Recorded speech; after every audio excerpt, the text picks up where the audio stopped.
Good morning प्रिय विद्यार्थियों, सबसे पहले आपको बधाई। आपने 10th क्लास को पास किया है।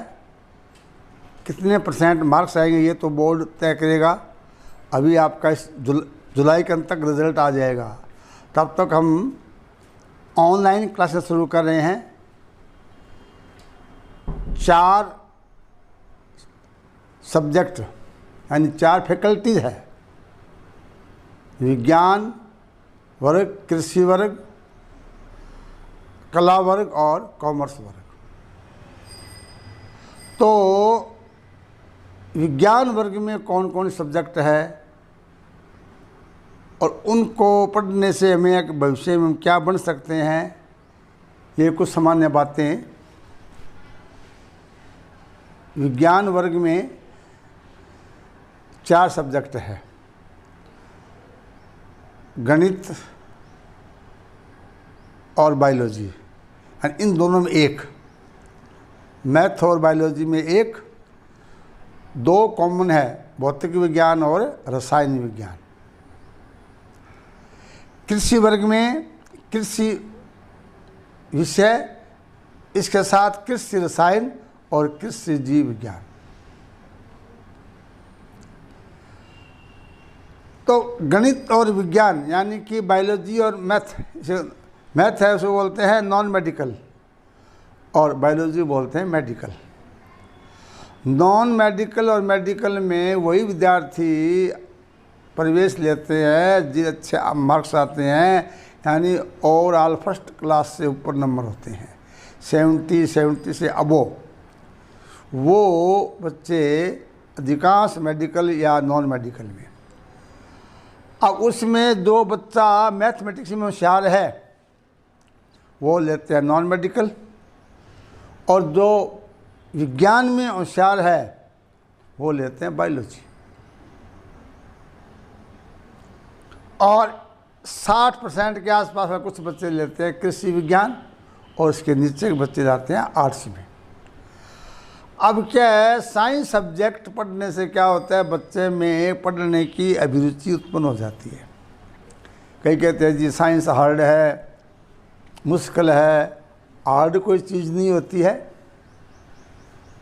अगर आदमी मेहनत करे तो कोई चीज़ ऐसी नहीं है कि जो हार्ड हो।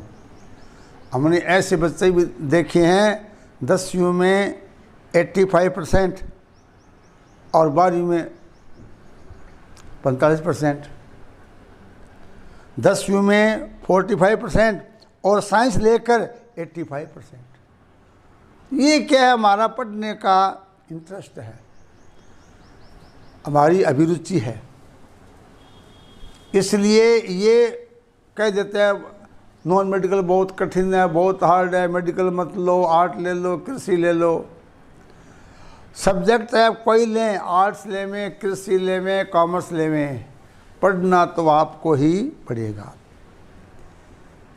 इसके लिए आपको अपना एक टारगेट बनाना पड़ता है कि मुझे डॉक्टर बनना है या इंजीनियर बनना है या RAS में जाना है, IAS में जाना है, RTS में जाना है। साइंस एक ऐसा सब्जेक्ट है, इस सब्जेक्ट में हम किसी भी फैकल्टी में जा सकते हैं, यानी कोई भी जॉब है उसमें साइंस का पढ़ा विद्यार्थी आराम से जा सकता है। कहते हैं जी IAS बनना है, RAS बनना है तो आर्ट्स पढ़ें। तो हमने देखा है कि IAS और RAS में अधिकांश साइंस के पढ़े हुए छात्र निकलते हैं। उनमें पढ़ने की अभिरुचि हो जाती है। +2 तक मेहनत खूब करनी पड़ती है। आगे कॉलेज में एडमिशन लेते हैं तो आगे ये बेस जो साइंस है वही आगे हर एक कंपटीशन में साइंस का बेस ही काम आता है। इसलिए सब्जेक्ट का चयन आपको करना है। अब कई बच्चों गार्जियन जानते नहीं है क्या सब्जेक्ट लेना है, दोस्त ने कह दिया ये सब्जेक्ट लेना है वो ले लो, नहीं, अपनी अभिरुचि होनी चाहिए। आप कोचिंग क्लास अटेंड करें, क्योंकि रेगुलर स्कूल ऑफलाइन क्लास लगने की संभावना कम है। इसलिए ध्यान से सब सर पढ़ाता है उसको सुनिए, ध्यान दीजिए। उसके बावजूद कोई प्रॉब्लम है तो हम घर पर मिलते हैं, टाइम निकालो, घर पर मिलेंगे, आपको जो भी हेल्प करनी है हम कराएंगे। शंका कोई नहीं होनी चाहिए, कहीं पूछो, हिम्मत होनी चाहिए आपके अंदर। रेगुलर जितना काम कराया जाए उतना काम करें। बुक्स आपकी बाज़ार में अवेलेबल है, चाहे कोई सब्जेक्ट लीजिए, सब बुक्स के बाज़ार के अंदर है। बुक्स ले लीजिए या एक बार 2-4 दिन चेक कर लीजिए। आप साइंस की क्लास अटेंड कर लीजिए, बायोलॉजी कर लीजिए अटेंड, मैथ कर लीजिए, एग्रीकल्चर कर लीजिए, आर्ट्स के सब्जेक्ट कर लीजिए। अपने SCVM स्कूल में सारे सब्जेक्ट, आर्ट में geography, computer, English literature, Hindi literature, Punjabi, home science और साइंस में चारों सब्जेक्ट ऑनलाइन चल रहे हैं। आपको नंबर दे दिया जाएगा स्कूल का, आपका नंबर ले लिया जाएगा, उस पर हम आप साथ साथ डेली की आपको ऑनलाइन क्लासें आपको भेजते रहेंगे। और जितना हमने पढ़ा दिया उतना हमेशा इतनी कि आपको नोट्स है वो भी आपको दे देंगे। 1 से 4 दिन, सोमवार से शुक्रवार तक ऑनलाइन क्लास होगी और 2 दिन आपको होमवर्क जो दिया जाएगा उसको चेक करेंगे, क्या गलतियाँ वो चेक करेंगे। इसलिए अभी से ही आप रेगुलर हो जाइए, क्योंकि साइंस सब्जेक्ट ऐसा है जो शुरू से ही अध्ययन करने पर आपको समझाएगा।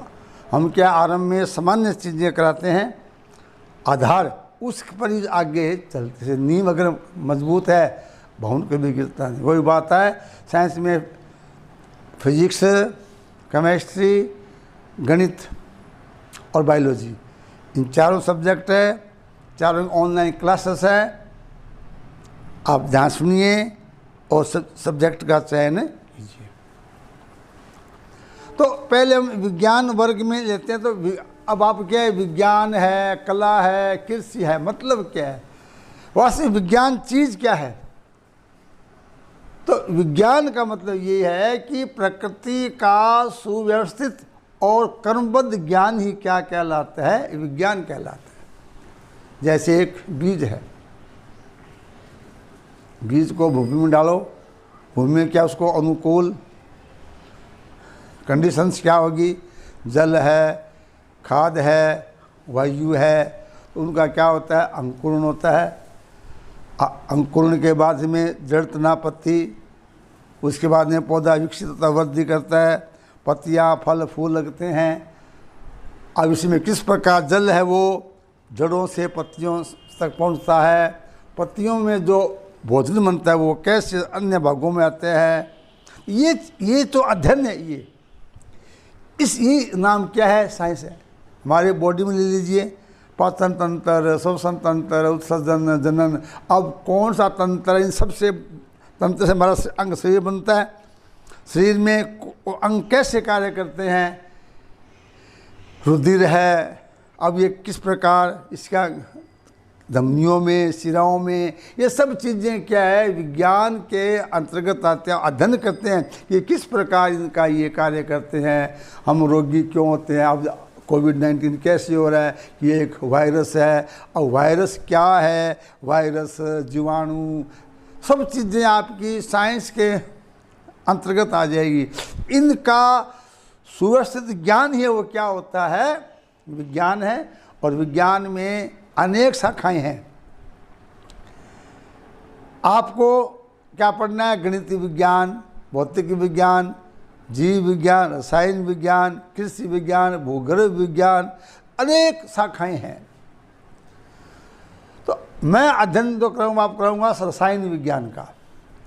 आपके केमिस्ट्री सब्जेक्ट है वो एग्रीकल्चर में भी है, मेडिकल में है और नॉन मेडिकल में है। रसायन विज्ञान केमिस्ट्री कहते हैं इसको।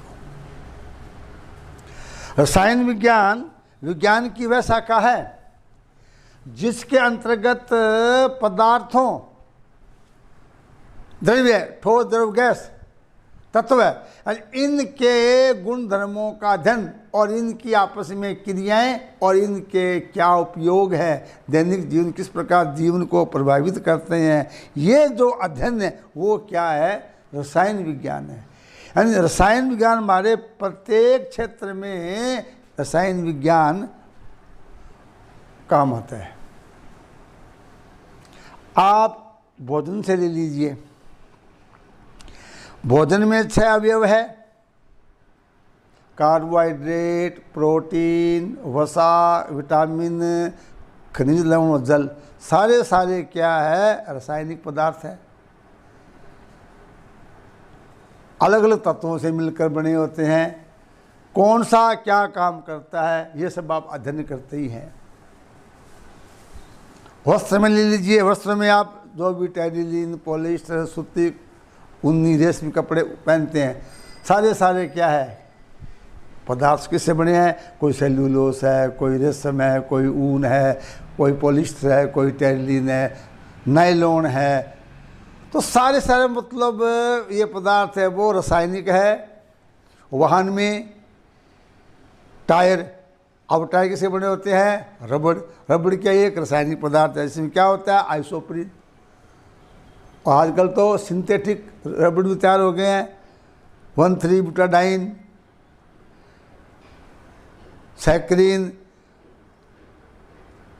तो अनेक पदार्थ है, इनसे रबड़ का निर्माण होता है। ये परिवहन हो गया, पेट्रोल, डीजल, उसके बाद में परमाणु युद्ध है, परमाणु बम, अणु बम, विस्फोटक पदार्थ, TNT, TNB, नाइट्रो कंपाउंड,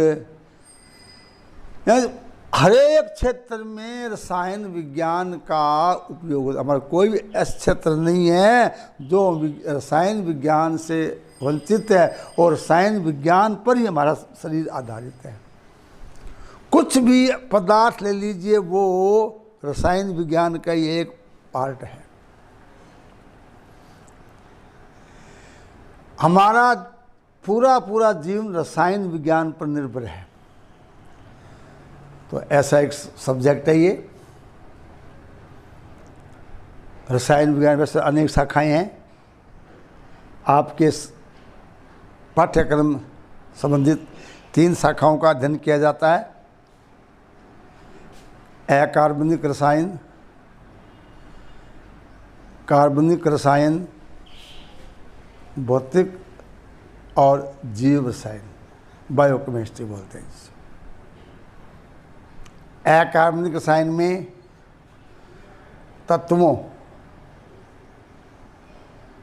और उनसे बने यौगिक, नमक, चीनी, यूरिया, जितने हम यौगिक को अध्ययन करते हैं, काम में लेते हैं, ये सारे अकार्बनिक यौगिक हैं, इनका अध्ययन करते हैं।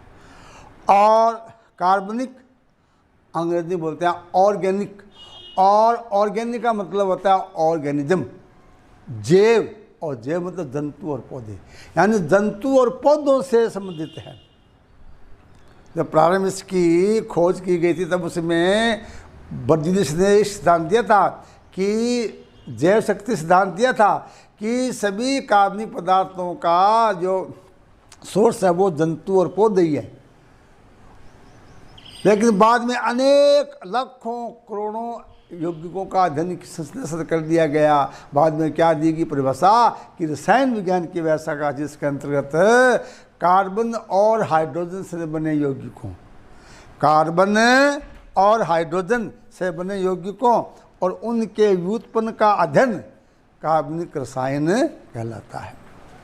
भौतिक रसायन, भौतिक में रासायनिक अभिक्रियाओं की क्रिया विधि, विद्युत अपघटन की क्रियाएं, अधिशोषण, अवशोषण, ये कोलाइडी अवस्थाएं, इन चीज़ों का अध्ययन भौतिक रसायन में करते हैं। तो आपके बुक में 3 पार्ट होंगे, अकार्बनिक रसायन, कार्बनिक रसायन और भौतिक रसायन। तो सबसे पहले +1 में जनरल यानी जनरल केमिस्ट्री सीखोगे तभी जाकर आपको केमिस्ट्री की की भाषा समझाएगी। जैसे अंग्रेजी को सीखने के लिए हम ABCD सीखते हैं, ऐसे ही केमिस्ट्री को सीखने के लिए हमें कुछ फंडामेंटल परिभाषाएं याद होनी चाहिए, फंडामेंटल जो शब्द है उनका अर्थ आना चाहिए, उस आधार पर हम आगे पढ़ पाएंगे। तो सबसे पहला बिंदु आता है इसमें रसायन विज्ञान में तत्व जो होता है एलिमेंट।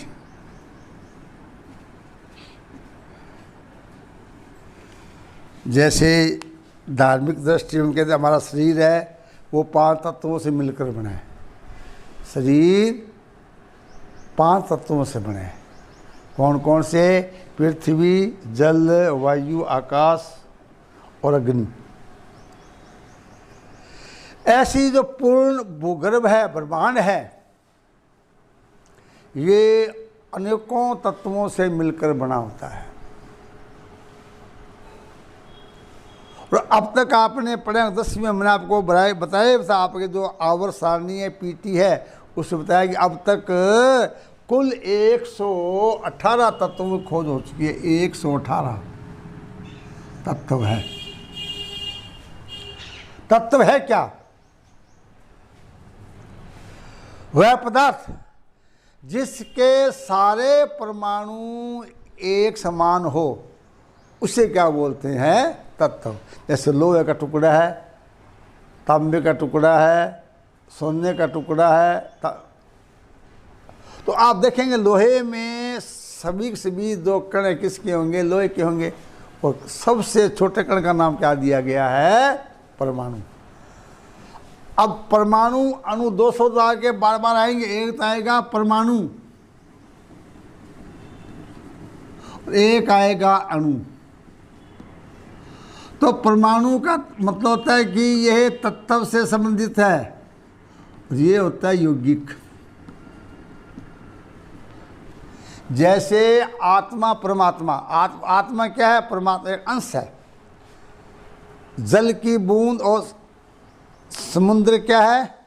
परमात्मा है। बूंद क्या है? आत्मा। ऐसे ही रसायन विज्ञान में क्या है? आत्मा मतलब एक परमाणु है। सबसे छोटी इकाई क्या है? परमाणु है, एटम जिसे बोलते हैं। हमारा शरीर क्या कितने एटम से बना है? कोई संख्या नहीं है, क्योंकि और शरीर क्या है? हम कार्बोहाइड्रेट, प्रोटीन, वसा लेते हैं, किसमें कितने तत्व है, कितने यौगिक है, कोई पता नहीं है। तो परमाणु क्या होता है? किसी तत्व का वह छोटे से छोटा कण या भाग, उसमें उस तत्व के सभी भौतिक और रासायनिक गुण मौजूद हो, परमाणु कहलाता है। परमाणु रासायनिक क्रिया की इकाई है और यह स्वतंत्र अवस्था में नहीं रह सकता। जैसे H है, O है, N है, C है, ये क्या है? परमाणु है। और अणु किसी यौगिक या पदार्थ का वह छोटे से छोटा कण जिसमें उस पदार्थ, उस यौगिक के सभी भौतिक और रासायनिक गुण मौजूद हो, अणु कहलाता है। अणु स्वतंत्र रह सकता है और ये परमाणुओं में विभाज्य होता है। जैसे O2, H2, H2O, CO2, NH3, ये सारे क्या है? यौगिक है। अब क्या है? परमाणु को आगे नहीं बांट सकते, लेकिन जो अणु इसको C+O2 में तोड़ देंगे, O2 को किस में तोड़ देंगे? O+O में तोड़ देंगे। यानी छोटी इकाई क्या है? परमाणु है, उससे बड़ी अणु। ये शब्द आपके बार बार आएंगे, अणु परमाणु। तो तत्व क्या है? वह पदार्थ जिसके सारे परमाणु एक समान हो, तत्व कहलाते हैं। अब तक जो इनकी खोज हुई है 118 तत्व है और इनको 3 भागों में, नंबर 1 धातु, 2 अधातु, 3 उपधातु। 3 वर्गों में बांटा गया है, धातु, अधातु और उपधातु। अब आपने 8वीं में 10वीं में धातु धातु गुणों का अध्ययन किया है। धातु मुख्य विशेषता अपनी पढ़ी हुई याद होगी। धात्विक चमक, चालकता, आघात वर्धनीयता, तन्यता, उच्च गलनांक, उच्च कवचनांक, अधिक कठोर और विशेष ध्वनि ध्वनिका। और रसायन गुणों में धातु तनु अम्लों से क्रिया करके हाइड्रोजन गैस देती है, वायु से ऑक्साइड बनाती है, हाइड्रोजन से हाइड्राइड, हेलाइड से हेलाइड। ये गुण आपने 10वीं में 8वीं में किया, अध्ययन किया। अब 118 में से लगभग 80 तत्व क्या धातु है, यानी जैसे ना LINA RBCS BE MG CA SR BA, scandium, titanium, vanadium, chromium, manganese, iron, cobalt, निकल, कॉपर, जिंक, चांदी, सोना, डॉट डॉट डॉट। यानी एक आपने पीटी आवर सारणी का अध्ययन किया है 10वीं। उसमें मैंने आपको बताया था 80 तत्व उसमें धातु में हैं। 40 हो गए आपके डी ब्लॉक के तत्व से बोलते हैं संक्रमण तत्व। पी ब्लॉक 30 में से 7 धातु है, 6-7 46। एस ब्लॉक के 12 तत्व वो हो गए धातु, और लैंथेनाइड और एक्टिनाइड के 28 तत्व। ये सारे धातु। उसमें एक्टिनाइड क्या है, रेडियो धर्मी धातु है। अधातु इनमें अध्ययन किया आपने। भंगुरता, ठोस द्रव गैस तीनों अवस्था में पाई जाती है। धातु में चीज ध्यान रखना, ठोस होते हैं लेकिन पारा क्या होता है, अपवाद द्रव होता है। ऐसे धातुओं में ब्रोमीन एक ऐसी धातु है जो द्रव अवस्था में होती है। बाकी 11 तत्व गैस में पाए जाते हैं, बाकी ठोस अवस्था में। इनमें विद्युत के कुचालक होते हैं और गलनांक उतना धातु से कम होते हैं। इनका हमने अध्ययन पीछे किया है। उपधातु दोनों के बीच की गुण होते हैं। इसमें 7 तत्व है। कौन कौन से? Boron, silicon, germanium, arsenic, antimony, selenium और टेल्यूरियम। ये उपधातु है। उसके बाद आता है तत्व के बाद हम लेते हैं इनके प्रतीक, क्योंकि केमिस्ट्री में तत्वों के प्रतीक, उनके परमाणु क्रमांक, परमाणु भार, तुल्यांकी भार, ये बेस है। और इनकी संयोजकता ये याद हो जाए तो आप रसायन विज्ञान में कहीं भी दिक्कत नहीं आती है। तो ये चीज़ें पढ़ना ज़रूरी है। तो आज का एपिसोड यहाँ तक ही है। कल से आप जब भी क्लास अटेंड करें ऑनलाइन, ध्यान से पेन कॉपी लेकर बैठेंगे, हर एक बिंदु को साथ साथ नोट करते रहेंगे, ध्यान देंगे तभी समझ आए। क्योंकि अब आमने सामने होते बात पूछते बता दे संभव नहीं, इसलिए आपको केवल सुनना है। तो ऐसा सुनिए कि आपके दिमाग में साथ साथ ही वो चीज़ बैठ जाए। अगर ऐसा नहीं होता है, इसके बावजूद आप हमें बताएंगे सर यहाँ हमें प्रॉब्लम आ रही है, तो आप हल करेंगे तो कुछ करने से प्राप्त होगा। इसलिए कल से ध्यान से बैठेंगे। Thank you.